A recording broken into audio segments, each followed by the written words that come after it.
Hello, ladies and gentlemen, and welcome to my Heisman top candidates right now. Nothing to be said right now. A like and subscribe would help. A comment always helps. So let's get straight into this. So at number 6, we've got Travis Hunter. This dude is playing on both sides of the ball, which is kind of why he's up here. I mean, I just think it's already like crazy that somebody has the endurance to play on both ends of the ball 4 quarters. He's doing some crazy stuff there. On the offensive side of things, he has 14 catches, 192 yards. He averages just under 15 yards a game, and he's got 4 touchdowns. That's already great on the offense, but of course you've got your defensive your defensive stats: 7 tackles, 2 pass breakups, and a touchdown and an interception, which if you watch that TCU game, that was quite a great interception. As well as if you also watched the TCU game, you know he had a chance at another one and he dropped it. It was a very hard one to pick as well.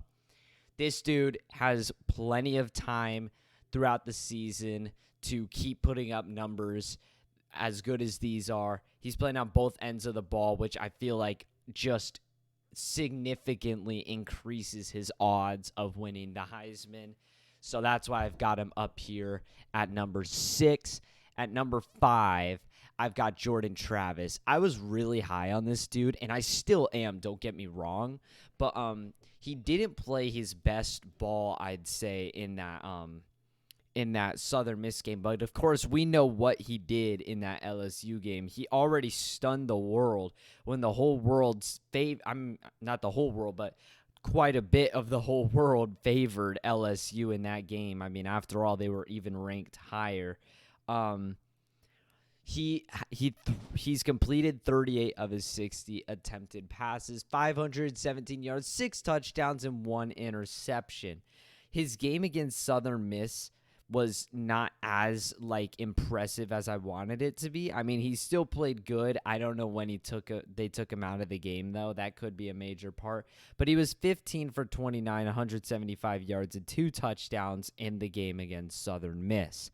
So, judging off of that, however, you could kind of use this in a little bit of rebuttal. Majority of his stats are made up from the LSU game, which is already phenomenal.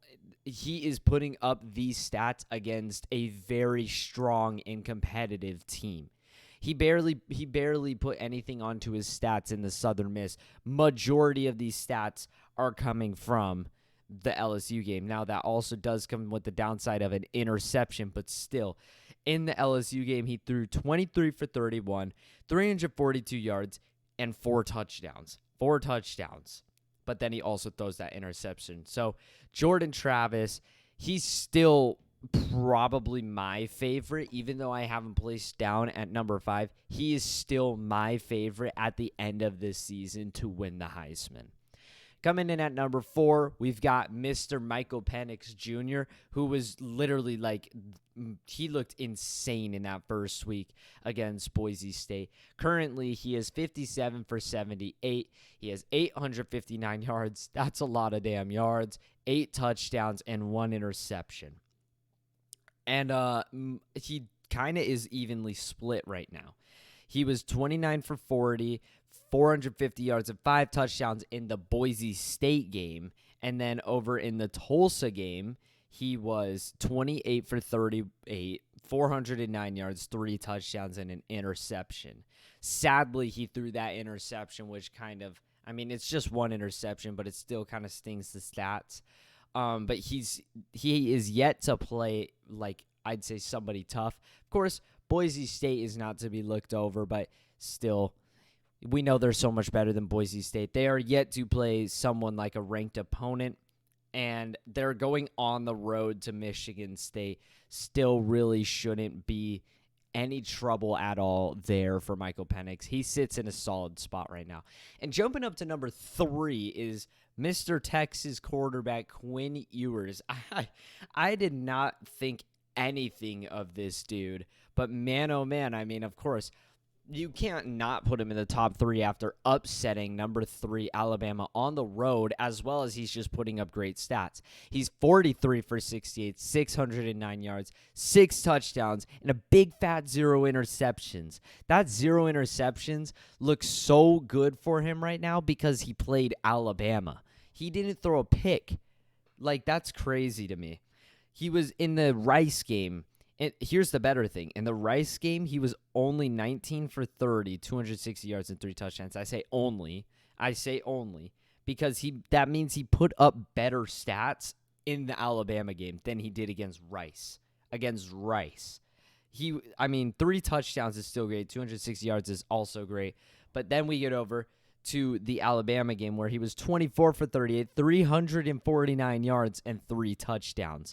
He only went up against a stronger opponent and played better. I think he had like one of his best games in majority of stats. You can't not put this kid at number 3. He's doing some great things for Texas, and hopefully he can keep it up, man, because I'd actually like to see Texas succeed. I don't necessarily like Texas as a school, but they're a new name for college football, at least for a very long time. We've seen a lot of the same teams, and Texas always seems to get that fame, but they always fall apart and never claim what they were projected. So it'd be nice to see them finally live up after so long. Number 2, we're heading back over to Colorado, and we've got Shedeur Sanders. This dude is crazy. People were saying the transfer from Jackson State to Colorado was underrated, and I disagreed heavily. I was like, this dude's coming from Jackson State. Like, dude, no one cares about this guy. And boy, have I just been wrong. He has thrown 69 for 89, 903 yards, and 6 touchdowns with no interceptions. In that first game against TCU, which was already kind of crazy enough, they went on the road to TCU. He was 38 for 47, 510 yards, and 4 touchdowns to pretty much put them into the rankings, get their names known, and he hasn't stopped there. Now, I know they went up against Nebraska, but if anything, Nebraska is about their defense, and they just walked over them. I mean, seriously. It took a whole half for Nebraska to score points. First off, let's note that Nebraska's terrible. That's simply said. So, I mean, talking about the stats in this Nebraska game is a little difficult because of how bad they are. But, I mean, Nebraska held them to 13 points going into the half. But from that point on, it was just over. Shedeur Sanders was 31 for 42, 393 yards, and 2 touchdowns. He arguably could have done much more. He arguably could have done much more in that game. And still, they pounded a pretty good defense. Shedeur's doing things that Colorado fans and the rest of the world were not ready for. Hopefully, he can keep it up because I'd love to see Colorado. Honestly, I'm not much of a Colorado fan. I don't necessarily like them because, they're Pac-12 rival and whatnot. But Colorado is 1-11 last year, guys. And now they're ranked number 18. So I'd love to see this team's success.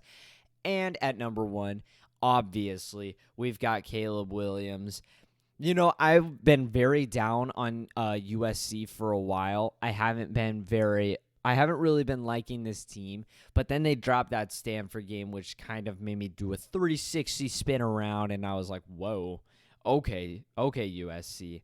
And his stats are truly crazy. Now, a lot of people would like to say, well, he's had 3 games to play. Sorry for the mic noise. He's had 3 games to play, whereas everybody else has only had 2 games. Well, somebody pointed out a good oh my God, I literally just can't talk. Somebody pointed out something important.